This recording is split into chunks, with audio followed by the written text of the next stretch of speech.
Very much. You, please. And the agenda remains the same, right? Huh, Pakistan in the coming 5 years in 4 minutes. No. You tell All your right, view. thank you, How do you see from there? Bilal, these minutes have 60 seconds. Yeah. Not my now 60, they are 60 seconds. Okay, very generous 60 seconds. Anyways, thank you very much. First of all, thank you and congratulations to Ijaz Nisar and the team for organizing such a successful conference and getting all the expert minds together for reviewing Pakistan and also generating some suggestions in the coming 5 years for the development of Pakistan. I'm very keen to bring Ijaz Nisar and CEO Summit in Dubai, so whatever support I can provide, I'll be very happy to do so. Maybe I'm perhaps the least known person among the panel, so very quick introduction. My name is BILAL Moti, and I've been a banker. I also had privileged to work in Pakistan in a number of sectors, very happily, and now I am based in Dubai, running my property valuation firm.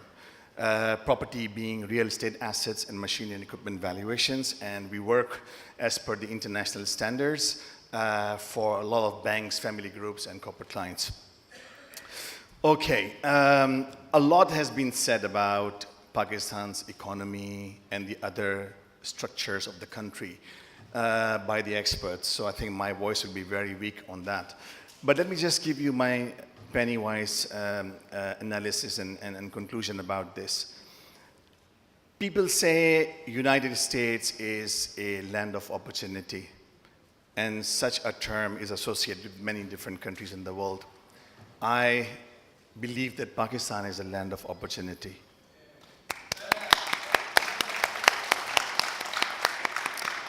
Thank you very much for that. And I'm not saying it for the sake of saying it, but I have some very strong substantiation behind it.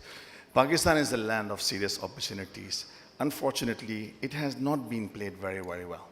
And we all, I think, we should basically bear the fault for that. Pakistan is a land of opportunity because it has 225 million people. A lot of skill set, professionalism, business people, investors, vocational skills, a lot. And unfortunately, we are very good at exporting them abroad for somebody else's development. 1.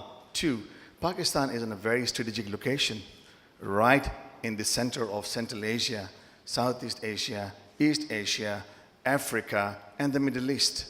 And we have been provided by God the sea and the ports, so we can do so much of international trade and tourism if we are very serious about this. Pakistan is a full circle economy.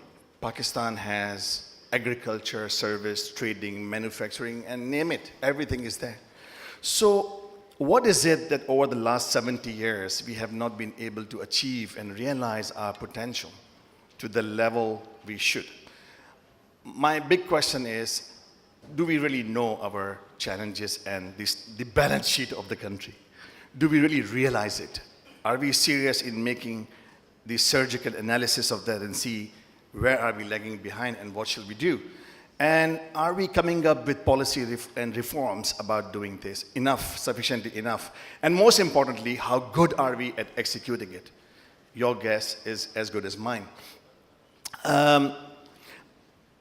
Credit goes to a lot of, all these governments for good doings as well for the country over the last many, many years, and a lot of less good doings as well for the country. And we see media opened here, we see tax amnesty scheme, we see now $14 billion are coming in here in 3 to 4 months' time on one visit or few visits. We see law and order situation being improved. We see stock exchange 10 years ago at 10,000 mark, and today we're talking about 40,000 mark. So, and also more earlier. So we have to give a credit to the governments for what they've done good for the country. And we should be strictly critical about what they have not been able to do in the country as well. Equally well, in my humble opinion. Now, Last minute, Bilal. Okay, fine.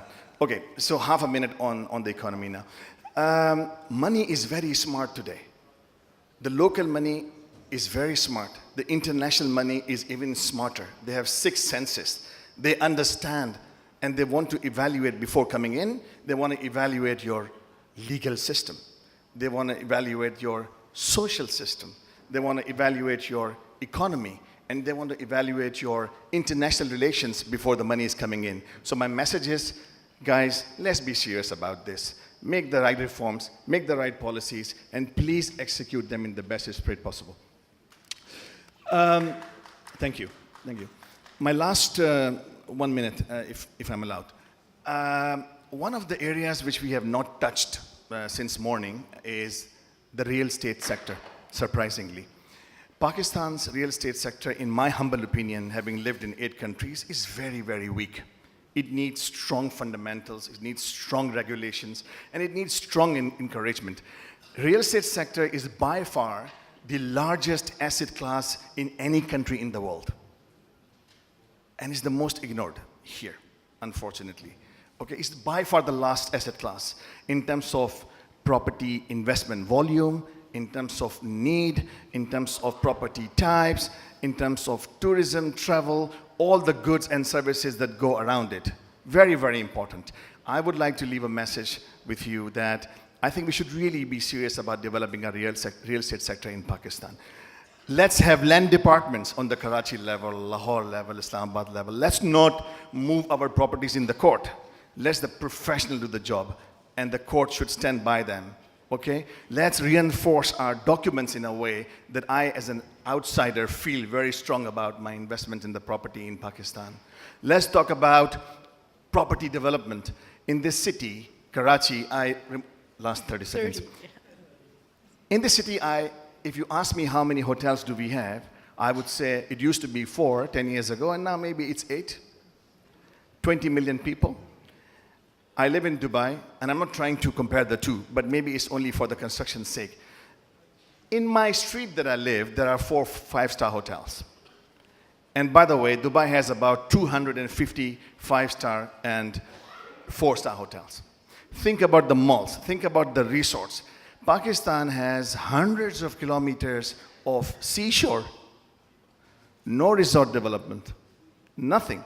So there's an urgent need of residential housing, commercial housing, industrial housing, being warehouse and labor camp, and all the trading properties like hotels, malls, and resorts, which definitely improve the economy going forward. That's the message that I have to share. Maybe more external, maybe different, but I think if acted upon, can take Pakistan to the new heights. Great. Thank you so much. Thank you so much.